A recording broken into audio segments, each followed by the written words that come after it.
Bonjour coach, Bonjour. on se retrouve dans le froid normand ce matin pour faire un point sur la semaine. On va commencer par le point de l'infirmerie justement avec ce froid comme on le disait. Il y a un malade dans l'effectif canet. Ouais, on a eu l'absence mercredi à l'entraînement de deux joueurs, Alex Tessier qui ne se sentait pas bien et Sabri Toufiki. Le verdict est tombé, il y a une grippe apparemment assez virulente pour Sabri Toufiki. Et Alex, voilà, c'était plutôt un sentiment un état grippal. Il a fait aussi le test Covid, il n'y a rien de particulier. Donc on devrait le récupérer. Concernant Sabri, voilà, ça risque d'être beaucoup plus compliqué parce que même si ça va mieux aujourd'hui ou demain, ça reste quand même, quand on subit une grippe avec beaucoup de fièvre, voilà, on a un effectif qui nous permet aussi d'avoir un joueur à 100%. Et donc voilà, je vais l'appeler dans la matinée pour savoir où il en est. Mais voilà, je suis pas très optimiste. Des nouvelles rassurantes pour le dos de Kevin. Oui, Kevin le dos, ça va bien. Il a trottiné et tout s'est bien passé. Un travail individualisé mercredi avec Rénal, le préparateur athlétique. Non, tout va bien, il n'y a pas de souci, tous les signes sont au vert. Concernant Kevin, il va reprendre normalement avec le groupe là.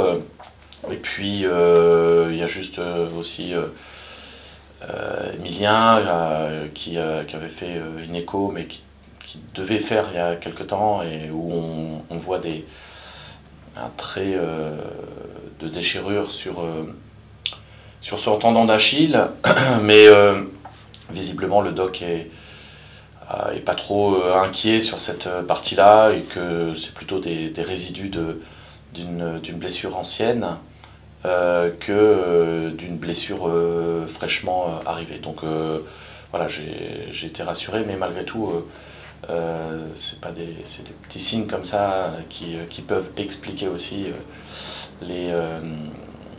voilà, les petites blessures que Emilien peut avoir depuis les petits tracas qu'il a pu avoir depuis le début de saison. Ce week-end, l'AGCAN affronte la réserve de l'US Avranches. Deux questions. Est-ce que c'est plus facile d'affronter des équipes réserves qui ont un plan de jeu assez connu et qui font progresser les jeunes comme on a pu voir avec le Havre? Est-ce que c'est plus facile d'aborder ce genre de match où on sait à quoi s'attendre entre guillemets? Et il peut y avoir des redescentes du niveau supérieur.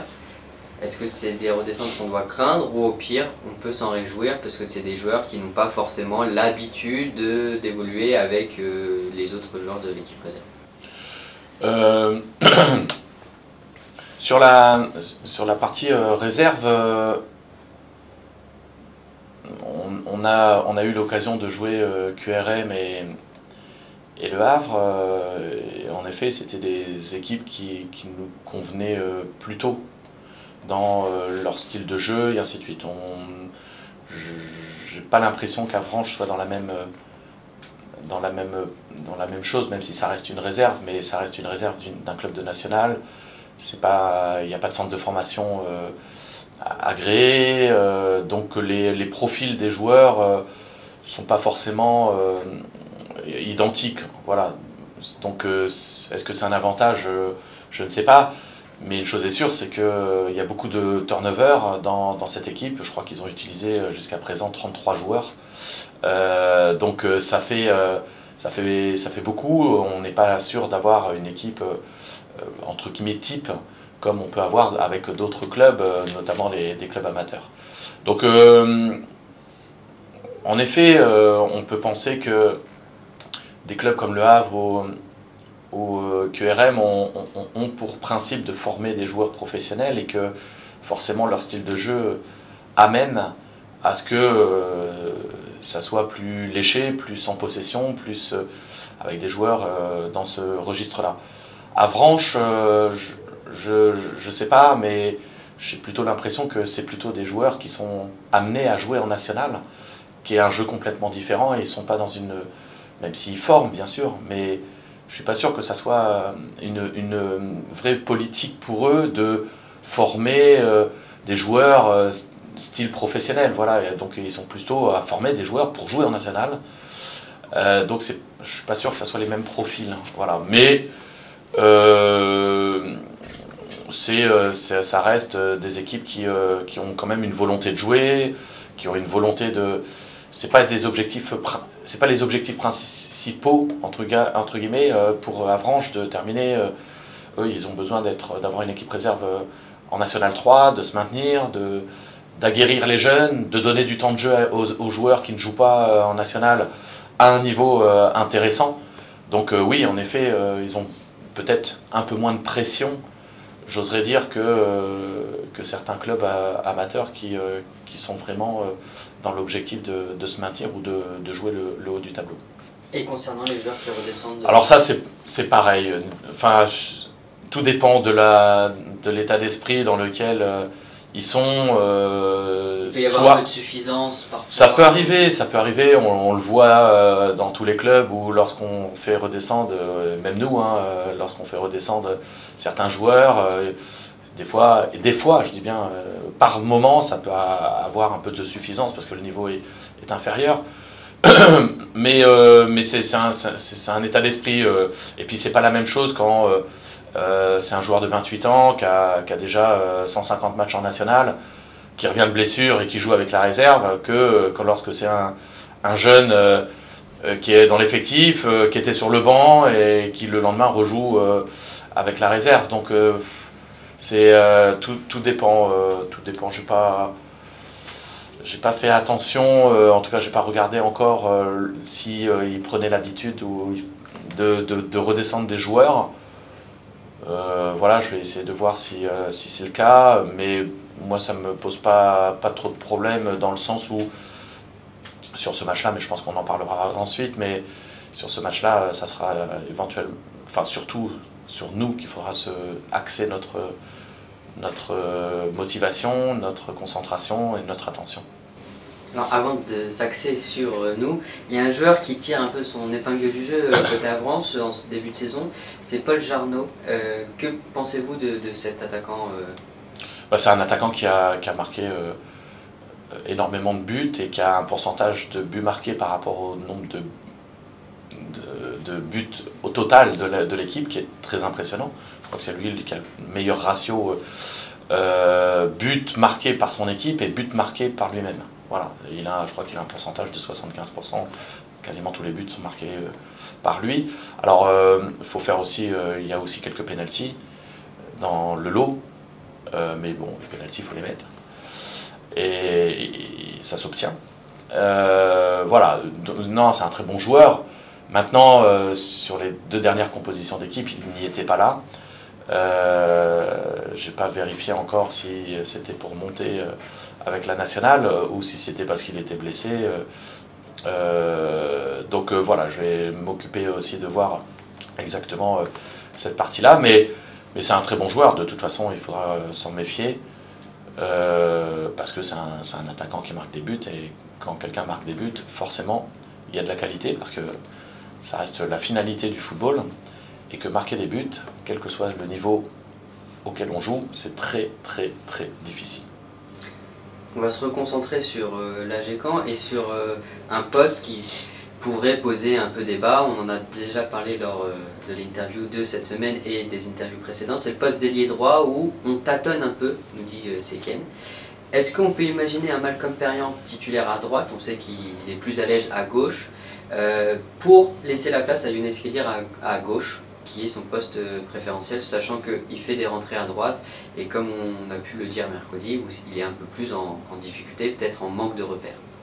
Ouais, c'est un débat sur lequel on est depuis le début de saison. On n'a pas encore trouvé la formule incontestable, on va dire ça comme ça, où on a Emilien qui a quand même beaucoup joué, qui a fait quelques bonnes prestations, mais qui n'est pas toujours dans la régularité. Romain qui l'a fait aussi par moment sur des rentrées ou sur des matchs. Je me souviens que en Coupe de France, c'est lui qui joue à droite contre Alençon. Il a fait aussi des apparitions, et en effet Younes qui est plutôt... en tout cas son profil lui permet de jouer les 3 postes, aussi bien dans l'axe que sur le côté gauche que sur le côté droit. Il est plus à l'aise côté gauche, comme c'est un jeune joueur, il faut lui donner du temps pour qu'il s'acclimate aux autres postes, même si je pense à terme, il aura la capacité de jouer les 3.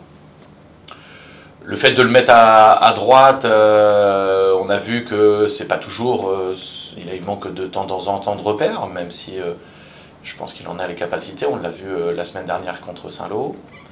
Donc le mettre à gauche et mettre Malcolm à droite, c'est des choses que j'ai déjà fait, puisque on a joué à Saint-Lô en Coupe de France dans cette équipe-là, et on a commencé comme ça. On a vu aussi que c'était pas forcément la solution adéquate, puisqu'on n'avait pas non plus... voilà, ça désaxe Malcolm, qui est... Enfin, ça change de poste à Malcolm, et même s'il est... il n'est pas non plus gêné à droite, mais c'est pas non plus son poste de prédilection. Donc voilà, c'est une éventualité, ça c'est sûr. Mais l'éventualité et puis je rappelle aussi que ça pouvait être aussi un milieu de terrain plutôt sur le côté droit, ça pouvait être aussi un milieu de terrain dans un autre registre qu'un joueur de percussion. On l'a fait notamment la semaine dernière, et il y a 15 jours. Donc voilà, c'est vrai qu'à droite, on a encore pas mal de possibilités, et on n'a pas trouvé la solution magique, celle qui, voilà, suivant les états de forme, suivant les adversaires, il a été préconisé, voilà, plus l'un que l'autre, plus à changer de poste Malcolm, ouais, en effet. Donc là, c'est vrai que pour ce week-end, ça sera un élément de réflexion important, en tout cas pour moi, et j'attends de voir comment ça évolue aussi avec la consultation des Humans, mais voilà, il y a beaucoup de solutions, mais pour l'instant on n'en a pas trouvé une qui soit vraiment adéquate. Et justement, il y a un Human qui rebondissait sur ce même débat, avec est-ce que la solution pourrait être un changement de système, un nouveau système à retravailler, peut-être passer à 4 milieux, ou pour pallier ce petit déficit, ou je ne sais pas comment vraiment l'appeler, côté droit. Je pense pas que le changement de système, on l'a plus ou moins fait, parce que quand on met Sabri Toufiki plutôt comme ça, on peut se réorganiser en 4-4 de losange, tout en ayant un 4-3-3 par moment, avec un joueur différent dans le profil. Donc voilà, ça on l'a déjà fait. Ça peut porter ses fruits, parce qu'on a vu que ça avait été intéressant, notamment sur la dernière partie contre Wassel, lorsqu'on était mené, et ça nous a permis de reprendre l'avantage dans le milieu de terrain. Ça n'a pas non plus porté vraiment ses fruits ce week-end contre Saint-Lô. Donc voilà. Et il y a des fois, en 4-3-3, de la même manière, on a eu des très bonnes périodes et des moins bonnes. Donc ça, c'est l'évolution et l'animation des événements d'un match, et c'est pas lié au système. Maintenant, dans ce système, pourquoi repasser à 4 au milieu de façon classique? C'est parce qu'on a des joueurs de couloir et que l'effectif a été aussi constitué comme ça. Aujourd'hui, notre souci à droite, c'est parce qu'il n'y a pas complètement un joueur qui a vraiment qui s'est mis et qui a pris la place. Il n'y a pas le titulaire. Il n'y a pas le titulaire, entre guillemets, pas le titulaire indiscutable, pour différentes raisons d'ailleurs. Ça peut être lié à des performances, mais ça peut être aussi lié à des blessures. Je pense à Émilien Cramoisan, il aurait pu enchaîner peut-être un petit peu plus si il n'avait pas été embêté par quelques blessures, et le temps de revenir, le temps de se soigner, ben, on essaie de trouver des solutions. Là, on apprend qu'il y a un petit souci au niveau de son tendon d'Achille, mais voilà, il est toujours un petit peu embêté par rapport à ça. Romain, il est aussi dans un autre style. Et Younes peut faire aussi le côté droit ou être à gauche et Malcolm à droite. Donc en effet, il y a pas mal de solutions. Mais je pense que le 4-3-3, lorsqu'on a ces trois joueurs-là, il est plus adapté. Si on est passé en 4-3-3 avec un joueur de milieu de terrain, c'est aussi parce qu'il nous manquait Emilien Cramoisan, qu'il nous manquait Kevin Goba, je le rappelle, il y a 15 jours. Et du coup, c'est plutôt Romain ou d'autres qui prennent un poste un petit peu plus axial pour remplacer. Donc voilà, on s'est adapté par rapport aussi à l'effectif qu'on avait à ce moment-là. Lorsqu'on a les trois joueurs aptes, même si Emilien, je le rappelle, cette petite gêne sur le tendon, voilà, il a joué la semaine dernière. Quand on a les trois, le 4-3-3 est peut-être plus adapté au profil des joueurs et au profil de notre équipe. Pour terminer cette interview, il y a une nouvelle question de Humans concernant la façon de comment jouer face à des équipes qui laissent le ballon à l'AGK. On a vu dans cette première partie de saison que c'était souvent la difficulté côté AGK de faire le jeu quand on nous laisse volontairement le ballon. Comment jouer face à ce genre d'équipe? C'est une difficulté, mais on doit la résoudre par deux choses. Une, côté football, c'est-à-dire mettre un certain nombre de choses qui nous permettent de pouvoir déséquilibrer l'adversaire lorsqu'on est en possession. Et ça, c'est du travail qu'on fait depuis le début de l'année. On a fait pas mal en tout cas, on a mis des choses en place pour que le faire. Et puis après, il y a un côté mental. Le côté mental, c'est-à-dire de mettre l'état d'esprit qui doit être pour mettre de la vitesse au jeu. Et lorsqu'on nous laisse volontairement le ballon, on a tendance, mais c'est humain, c'est valable à tous les niveaux, on a tendance à jouer à 2 à l'heure. Pourquoi? Parce que comme on n'est pas attaqué, comme on n'est pas sous pression, notamment sur la ligne arrière, on joue à 2 à l'heure, on fait des passes qui ne sont pas appuyées, on fait des passes où le temps de passe est trop important, parce que les positionnements ne sont pas toujours respectés, parce qu'on a envie d'écarter, donc en fait les temps de passe sont beaucoup trop longs, et du coup l'adversaire n'est pas déstabilisé sur les premières relances. C'est ce qui s'est passé la semaine dernière. C'est pour ça que je parlais d'état d'esprit, c'est qu'on n'a pas mis la vitesse suffisante dans les transmissions, dans les intentions, pour pouvoir déplacer le bloc de gauche à droite, afin de pouvoir progresser dans le terrain. Donc il y a deux choses.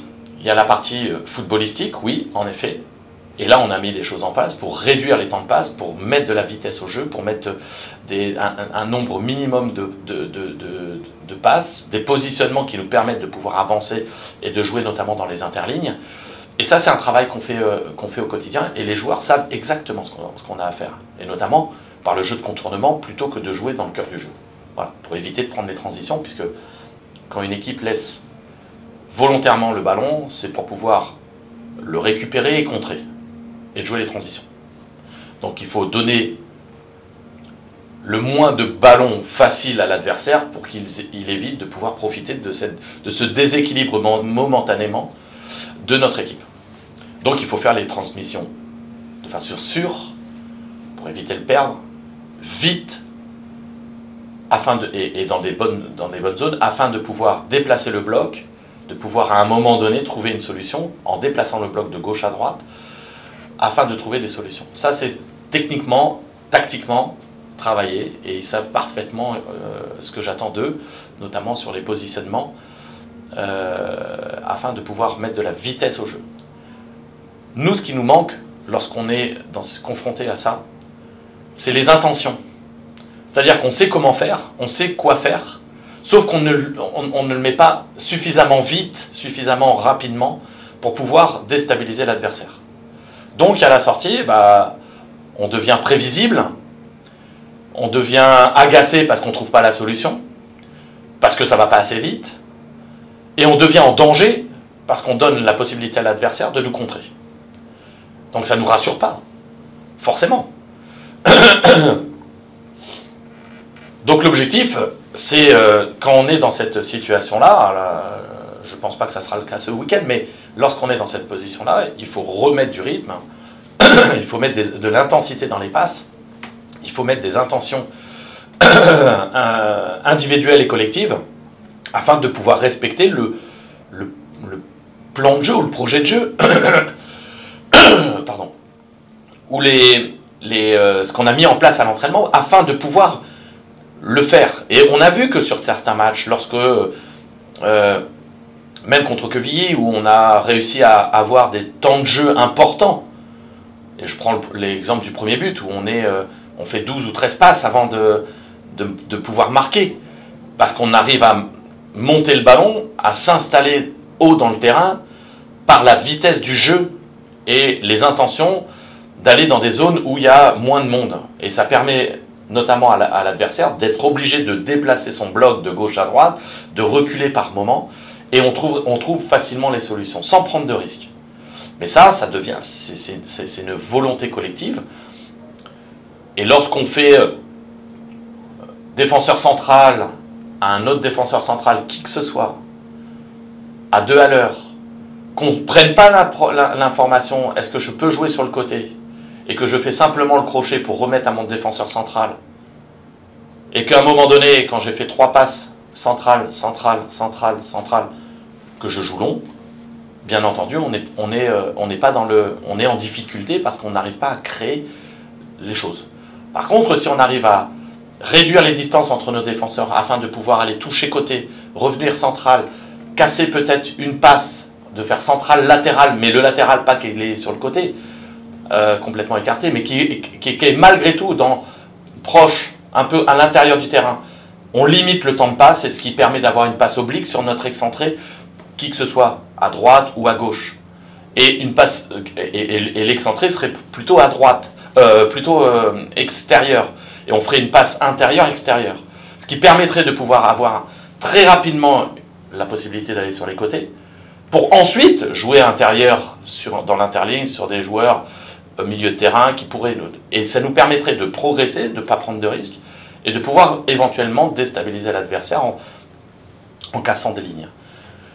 Mais ça, voilà, ça demande une intention mentale, une concentration, afin de pouvoir, et techniquement bien sûr, de pouvoir vite travailler. Ça, on sait le faire, on le fait à l'entraînement, on le travaille à l'entraînement. Il y a des résultats à l'entraînement.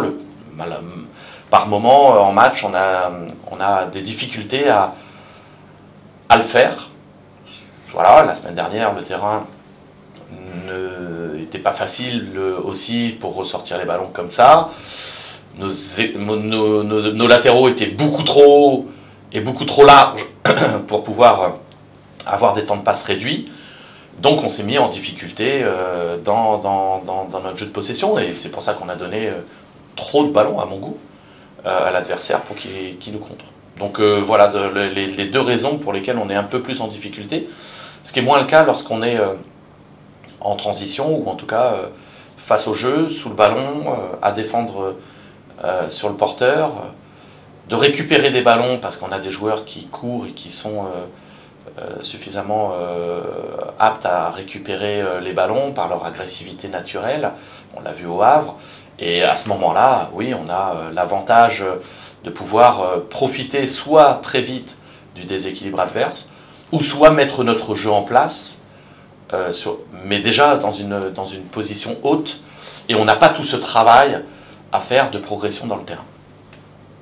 Très bien, merci coach, je pense qu'on a fait le tour de nos questions. On se donne rendez-vous demain 16h. 16h, oui. 16h. Un petit pronostic pour l'équipe de France qui jouera le soir face à l'Angleterre. Une victoire... non, je vais dire une qualification de la France. Qualification voilà. de la France, on prend moins de risques sur le résultat. Voilà, exactement.